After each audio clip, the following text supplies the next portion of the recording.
Bill Gates just recently got divorced. And Elon Musk, Jeff Bezos, they are all divorced as well. The question is, are they having, or do they know something about relationships that we don't know, or they are just happily divorced billionaires? Today we shall be talking about relationships and entrepreneurship. And in the studio with me is someone who is talented, someone who is an expert all the way from the United States of America. And she's here in the studio so that we talk about this topic. Don't go anywhere. I'll be right back.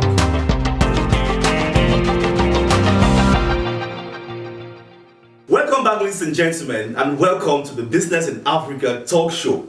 Today we'll be talking about relationships and, of course, entrepreneurship, because I've realized that there are a lot of things that entrepreneurs need to know about relationship.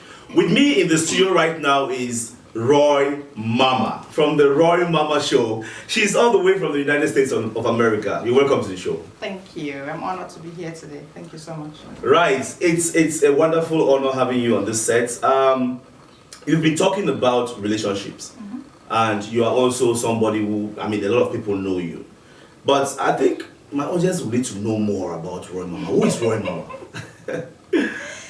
Roymamah is a life and relationship coach. I'm a mother, I'm a wife, an entrepreneur, and a caregiver. I'm a health personnel. I've been doing coaching in relationship for a while now. Right. And for some reason, I'm loving it, because I believe that everyone deserves a chance with love. Right. So I'm happy to be here today. Let's roll. Right. We are going to be discovering more about her. I'm sure she didn't. she has not given all the CV yet. So I just talked about what's happening. We've seen a lot of billionaires like Bill Gates and Jeff Bezos, and they are all divorcing. What, in your opinion, do you think they are happy doing this? Divorce comes as a reason of, as an issue of time and consumption. Right. And I believe that in every relationship, communication is the key. The most business billionaire or people that are in businesses I think they are still stable and in their relationship, they're mostly people who work with their partners.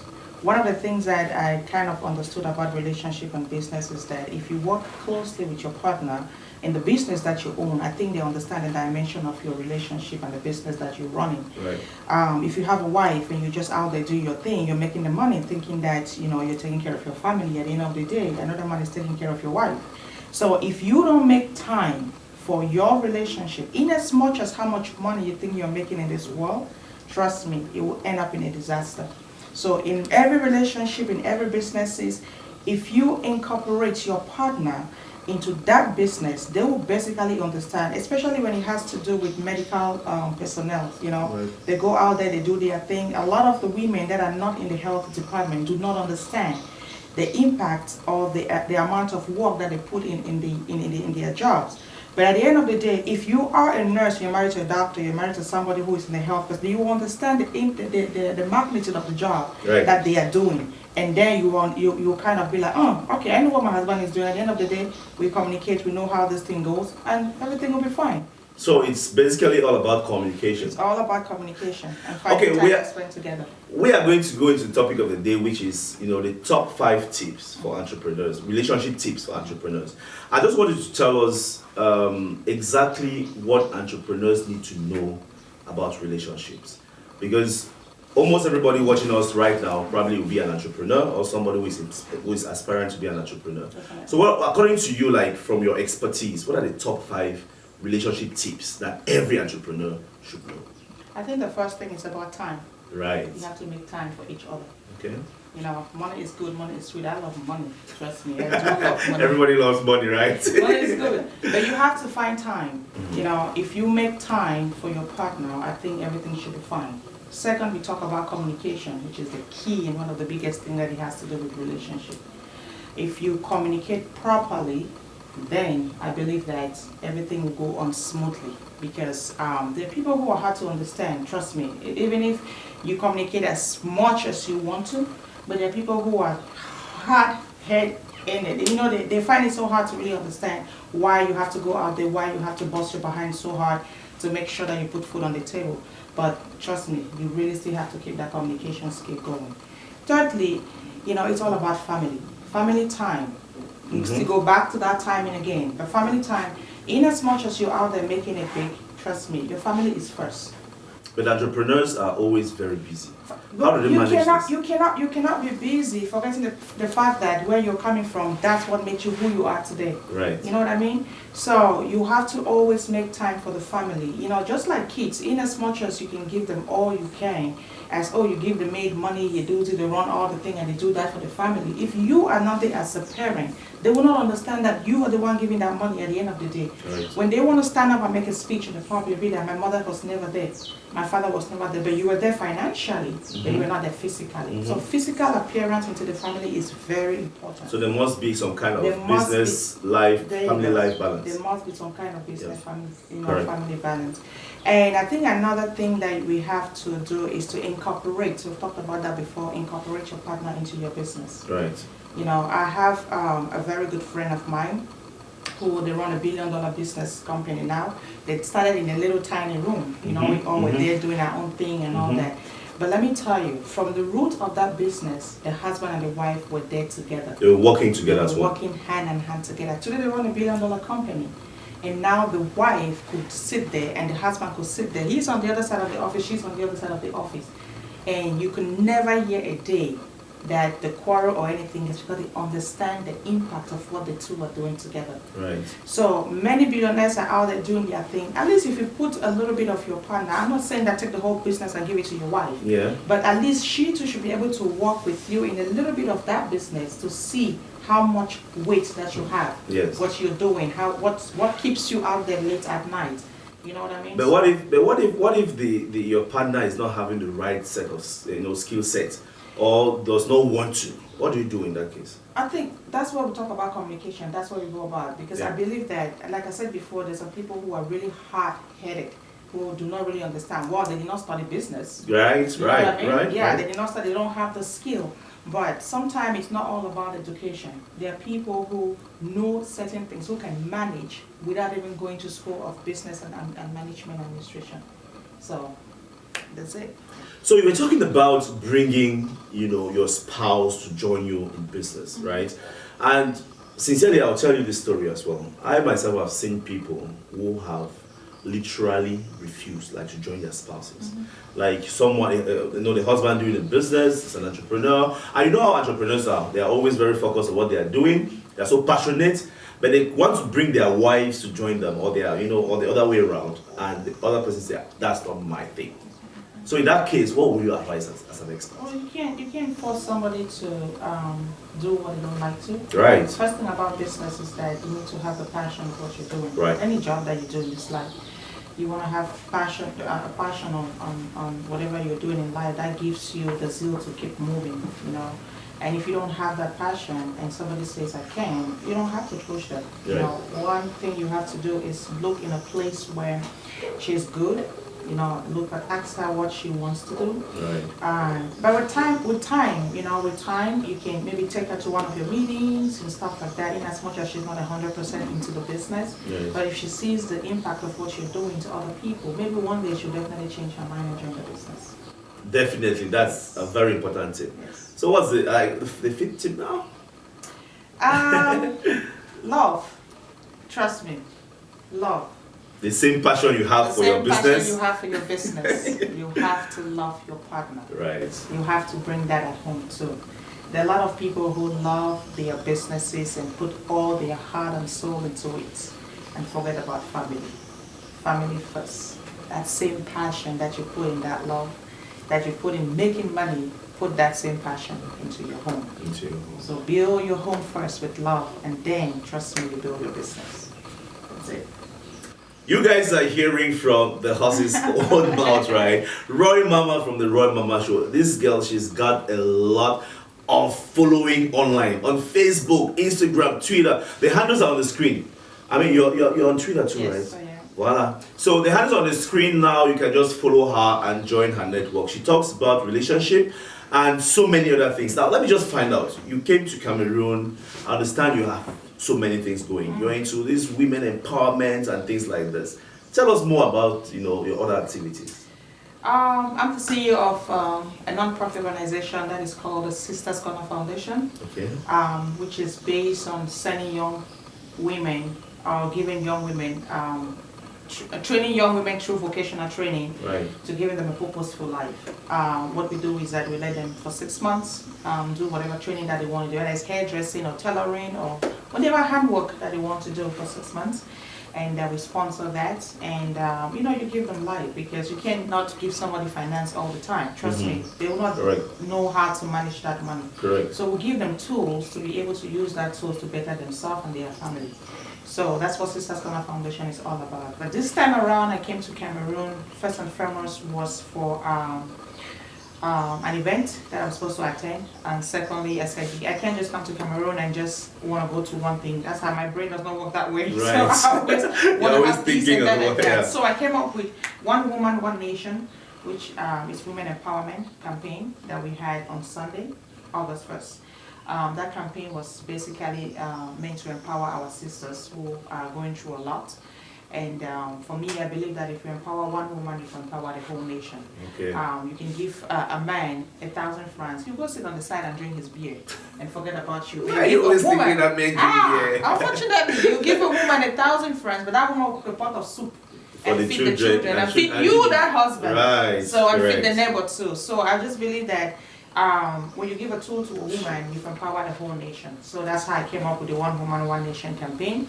And it's a campaign that we're going to take in nationally, try as much as possible to reach out to different sisters, different countries, and different communities. Right. So we had that on Sunday. We did a whole lot to empower our sisters and give us some food stuff and finance, and hopefully that somebody somewhere will reach out to bless the soul, because our sisters out there are really suffering. Trust me, they are. They're definitely really suffering. Right. So that's what Sisters Corner Foundation is all about. We just empower each other. We're there for one another and make sure that, you know, we live a better life while doing that. You just talked about, you know, empowering children or young girls, you know, sending them to vocational training and all these things. Are there any criterias, or how do people reach you? I have a couple of people that through social media they'll definitely reach out. Okay. They'll send me a message inbox and all that. I do have ambassadors too in different sites of Cameroon where, you know, they see a case, they'll bring to the foundation and I'll look into it and I'll make sure that, okay, we send them, make sure they do the findings and everything, make sure that it is a real case, and then we can empower or reach out to them and help out. So that's how the foundation works.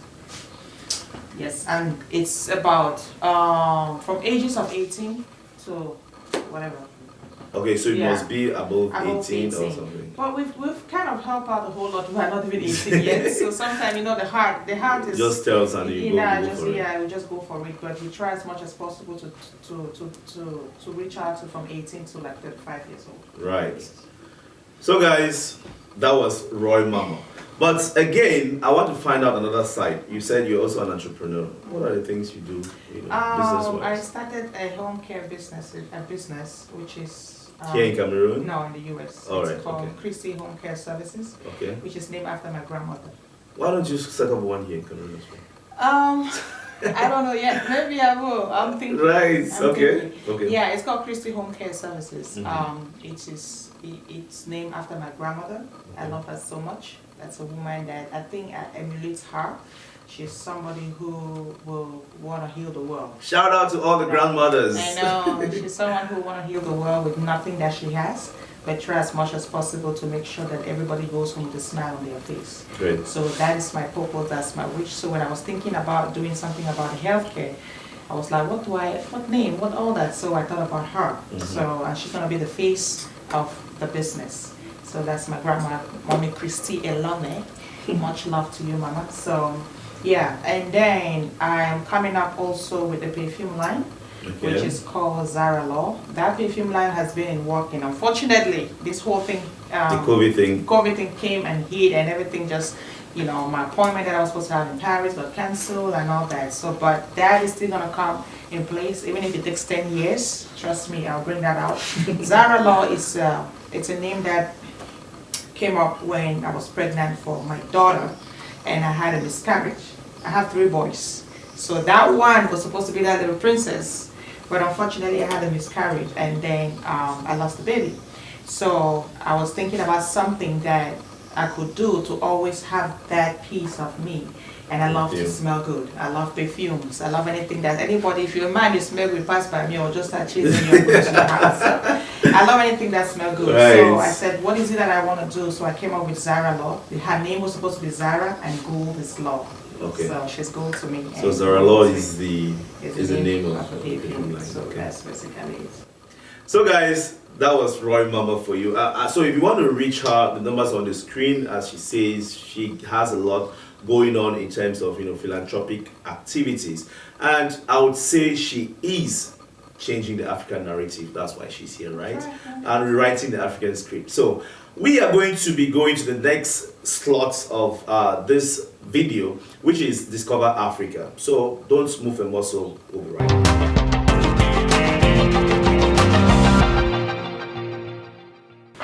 Ladies and gentlemen, welcome back to the show. As you know, I'm still here in the studio with Roymamah from the Roymamah Show, and we are right now on the second slot, which is Discover Africa. On this show, we are going to be finding out if she knows her continent. So we are going to be asking you 10 questions, multiple choice questions about Africa. They're going to be just like anything about Africa: football, sports, politics, history, what you name it, geography. Are you ready? I hope so. All right, let's go. So you pick it out and then I'll read them out. Just pick all your questions yourself. Eh? All right. Three. Okay, now let's look at the question number one. First question. Consider the following in respect of Africa. Africa is the largest continent in the world. Of all the continents, Africa has the largest number of countries. Which of the above is correct? A, 1 only. Okay. B, 2 only. C, both 1 and 2. D, neither one nor 2. Can you read the question again, please? Consider the following in respect of Africa. Okay. 1, Africa is the largest continent in the world. Okay. 2, of all the continents, Africa has the largest numbers of countries. Oh. A, so which of the statements is correct? Yes. A, 1 only. B, 2 only. C, both 1 and 2. And D, neither 1 nor 2. D. And that was the wrong answer. The answer is B, 2 only. The thing is, of all the continents, Africa has the largest number of countries. That's the only correct thing. Yeah. Oh, I'm sorry, I didn't get that part. Correct Okay, thing, yes, that's true. It has the largest number That's of true. countries. Yeah. That's true. It's not the biggest See, I continent. told you about this African thing. All right, one correct, one wrong That's why I answer. get in trouble. So please be nice to me. Right, you're the one picking, right? Okay. One wrong answer. I guess I get this one right. Yeah, let's go. Question number two. Question number two. Which of the following rivers in Africa crosses the equator twice? A, Zambezi River. B, Orange River. C, River Nile. And D, Congo River. River Nile. And Roymamah from the Roymamah Show just had that answer wrong. I'm doing this anymore. I can't. The answer is Hell no. The answer is D, Congo River. Man, you got to learn more about Africa.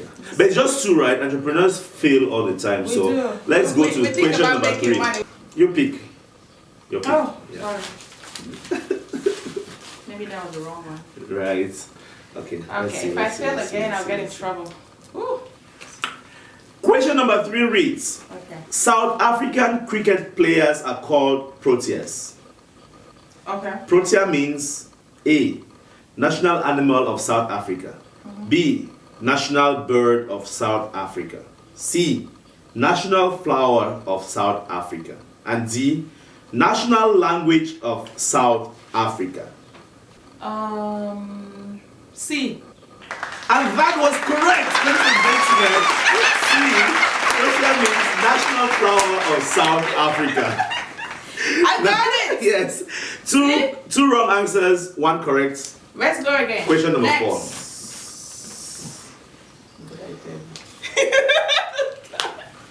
And question number 4 reads: I'm a soccer fan, you know. The Team 9 initiative is a techno-economic cooperation venture between India and 8 African countries. The team? The Team 9 initiative. Oh, Team 9 initiative, okay. Is a techno-economic cooperation venture between India and 8 countries of Africa. Now, these countries come from West Africa, A, B, East Africa, C, North Africa, and D, Central Africa. Tick tock, tick tock, tick tock, tick tock, tick tock. West Africa? Central Africa. Why do you keep changing? Where are we now? Where are we now? East Africa. Where are we now? Okay. Just say it. A, West Africa. B, East Africa. B, East Africa.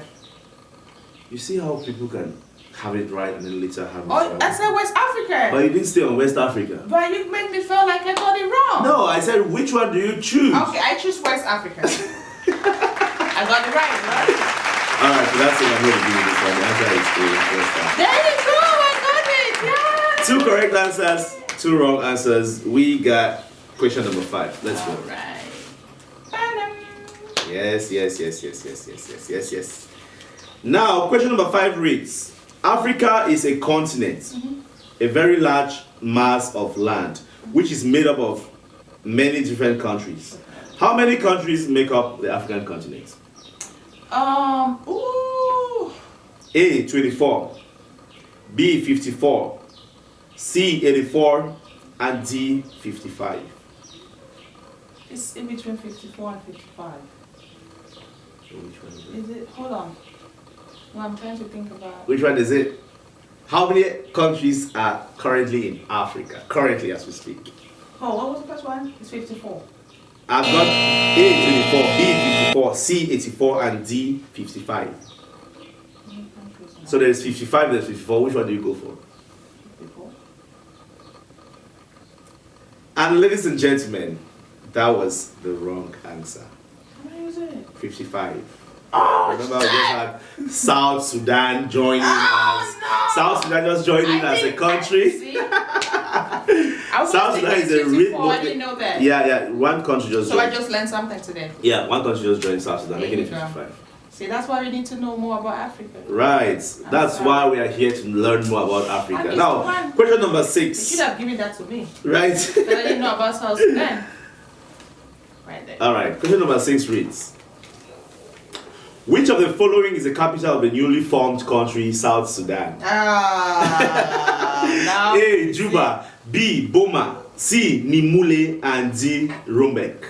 That should be a Tumbu bus calabar for you. Hold on. What is there? Which of the following is the capital of the newly formed country, South Sudan? A, Juba, B, Boma, C, Nimule, and D, Rumbek. I never know that. I didn't even know that it was part of a continent. Yeah. So you just guess, right? Maybe guess that one. Just guess. That one is a guess one. Help me now. Nobody's here to help you. Sorry. B. And that was wrong. The right answer is A, Juba.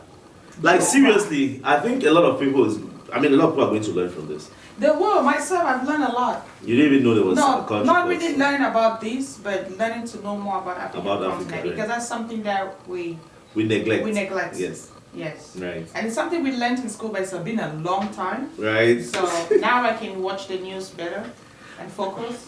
4 wrong answers, 2 correct answers. I'm Question number that. 7, your pick. I'm gonna miss that. I mean, if you have this one, all right. This will be a very easy one. Question number 7 reads, which of the following countries has 3 capitals? Administrative, judicial, and legislative. Okay. A, South Africa. B, Nigeria. C, Egypt. And D, Somalia. Administrative, Judicial judicial, and legislative. Nigeria has that. They have 3 different capitals. Oh, Capitals. capitals. Like it's having a capital city for Yeah. administrative, a capital for. So we have South Africa, Nigeria, Egypt, and Somalia. Tick tack, tick tick tick. Is it? Tick tack, tick tack, tick Hey. tack. And that was the correct answer, South Africa. All right, 3 correct answers, 4 wrong answers. Question number 8. I must make it up. Yeah. Let's get this. Let's see where you Wow, go. learned Let's a see where lot. you go. Let's see where you go. Now, question number 8 reads: which of the following separates Africa from Europe? Okay. A. Suez Canal. B. Mediterranean Sea. C. Isthmus of Suez. And D. Sinai Peninsula. B. Yes. B is the correct answer. 4 correct answers, 4 wrong answers. If I miss someone, I don't need We to have come back to this country because question number 9. I fly through that. Right. Mediterranean Sea. Yeah. All right. Question number 9. Question number 9. Question number 9. Question number 9. We go. How many time zones are in Africa? A. 4. B. 5. C. 6. And D. 7. How many time zones are in Africa? A. 4. B. 5. C. 6. And D. 7. 6. And that was correct. The time zones range from UTC/GMT -1 and UTC/GMT +4. So C is the correct answer. 6. Yes. 5 correct answers, 4 wrong answers. Question number 10, last question. Let's see if you're going to have 6 on 10 or you're going to have 5 on 10. All right. How much fast is this? Which of the following countries is not a part of the Horn of Africa? Oh Lord, help me. Which one is the Horn of Africa now? Which of the following countries is not a part of the Horn of Africa? Oh, man, there's a Horn of Africa right here. This is the Horn of It's Africa. Horn of Africa. Egypt. And that was correct. Because Egypt is on this other side, right? And that was correct, ladies and gentlemen. Yay! That makes Bingo! Roymamah having 6 on 10. I mean, you passed the test, right? No, I need to learn more about Africa. I'm really impressed. Yeah, you I'm should. Really impressed. You should And read more about I think a lot of you out there do not even know this. Right. So if you were watching us, what was your score, right? Drop in the comment section below. Let's find out if you know more or if you know about Africa to an Nice. extent. So guys, that was the second section of the show. It was just all fun. And I hope you guys catch some fun as well, right? So we're going to go into the final section. Don't go anywhere. Hope you've been taking notes of the letters coming out on the screen, like popping up right here, right? Because you are going to go home with some really good stuff, really good gadgets, right? So let's go. Don't move a muscle. I'll be right back.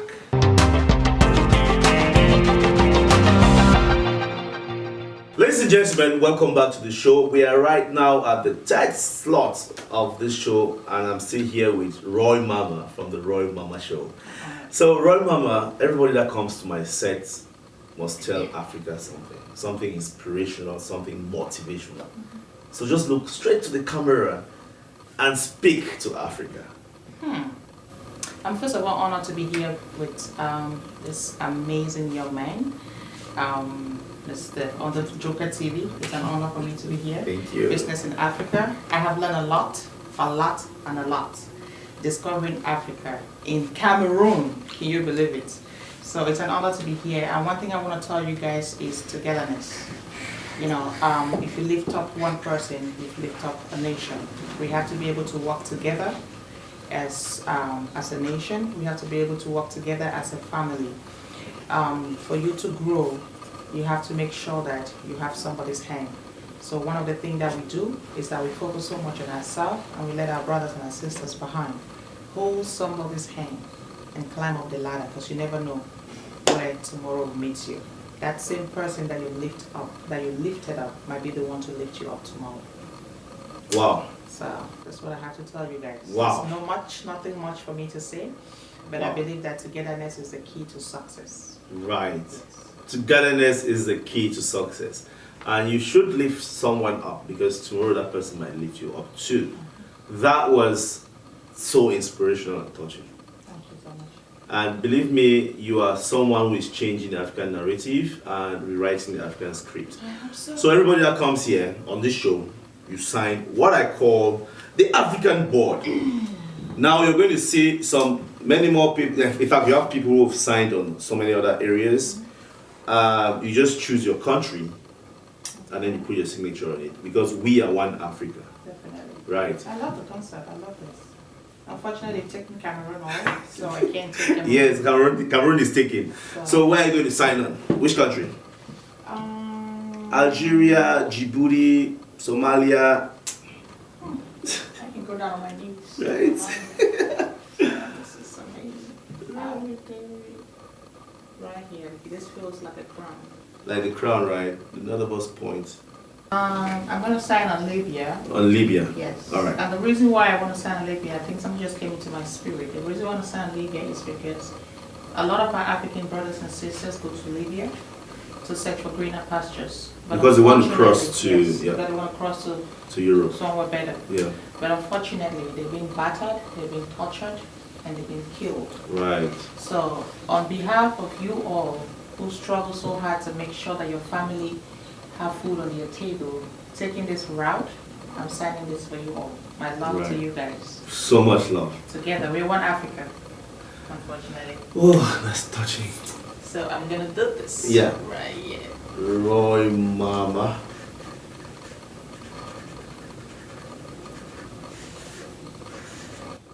So much love. Did you see that? Did you see that? For everybody who wants to cross, to Europe through Libya, this is for you. Thank you so much for making it on this show, Roymamah. I am honored. I'm so happy. I'm honored. And believe me, I hope when you go back to the US or when you're doing everything, remember us here. Definitely. Thank you so much. This is partnership for life. So guys, that was Roymamah, and we've come to the end of the show. Thank you so much for following through. If you've been watching, thank you. If you've ever shared this video, if you've ever liked, if you've ever subscribed to this channel, thank you. But if you're new here, then what are you waiting for? Click on the subscribe button right now and join the family, because we keep talking about business on the African continent, changing the African narrative and rewriting the African script. Don't go anywhere. Keep watching. There are so many other videos on the channel, right? I'll see you in my next video. Bye-bye.